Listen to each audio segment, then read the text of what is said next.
Today, I'm making a rustic Italian loaf. About 14 hours in advance, you're going to make a Poolish. You need 313 grams of flour, 313 grams of water, and 1 gram of yeast. You'll mix that well and put it on the counter to rise over the next 14 hours. I started the Poolish early the evening the day before.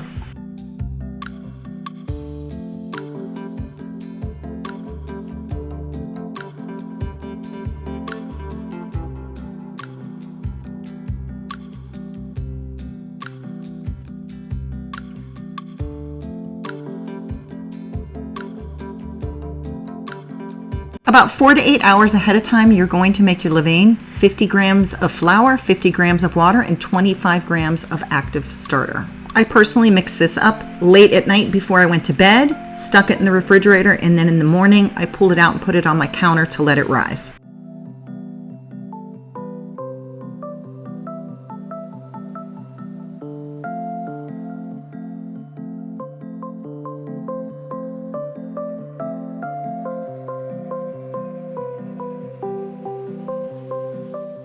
Just remember, both the Poolish and the Levain are going to get started the night before you make this bread.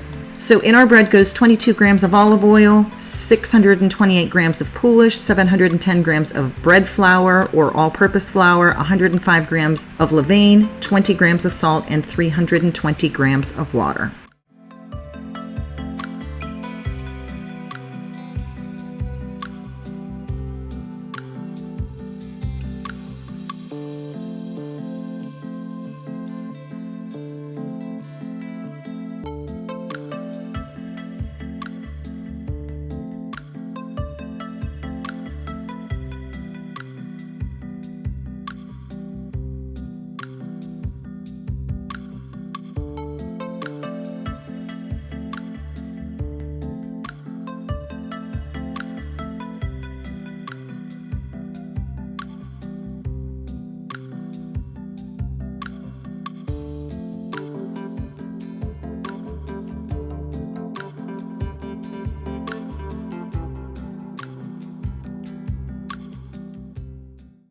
Make sure that you add the oil after the dough has started to form into a cohesive ball, so about 2 minutes into the kneading process.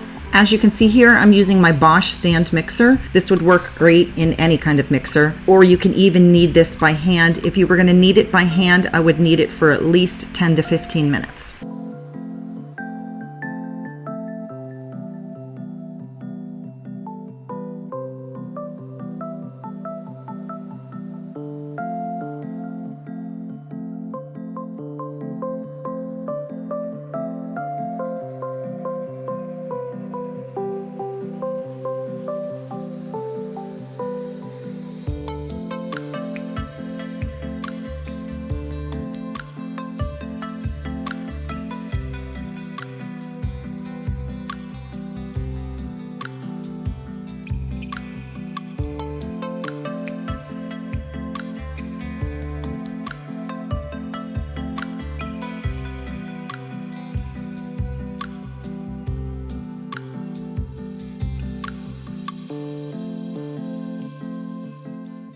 After your dough has been done kneading for 5 to 7 minutes, it's time to place it in an oiled bowl, roll it over and put it in a nice tight ball and cover it and let it sit for 1 hour, and then do the first of a set of 2 stretch and folds. Then continue to let it sit covered for another hour, do another set of stretch and folds, and then somewhere between 30 and 45 minutes after that, it will be time to divide the dough into 2. So here you can see that I'm just scraping the dough out onto my working surface, and I'm going to get 2 equal amounts of dough. You might need to use a little bit of flour for this, and that is okay. Just be light-handed with it. Once I have my dough divided, I am going to shape it and put it on a piece of parchment paper. So each loaf is going to be on its own sheet of parchment paper so that it's easier to transfer it to the oven later on.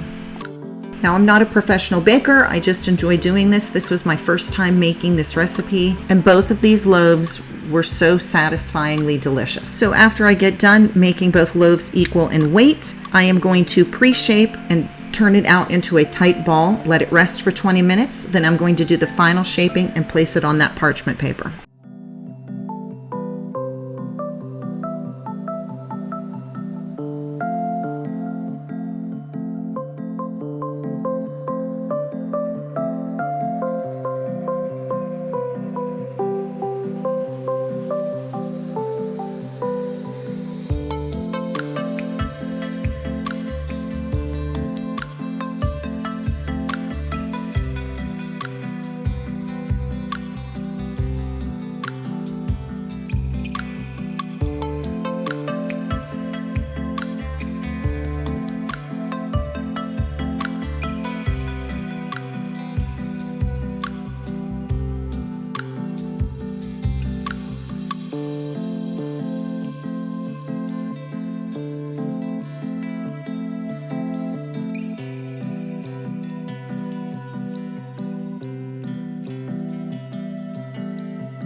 Once your dough is shaped and placed on the parchment paper, you're going to want to cover it with a tea towel and let it rise for about 2.5 to 3 hours. You're going to preheat that oven to 450 degrees. I like to put an egg wash on my loaves because it gives it a nice shine. And we also like to put sesame seeds on top of our loaf. If you prefer it to not have that shine to it, you do not have to put the egg wash on it. And I always place mine in a Dutch oven, but this can go great on a baking stone or even just on a baking sheet.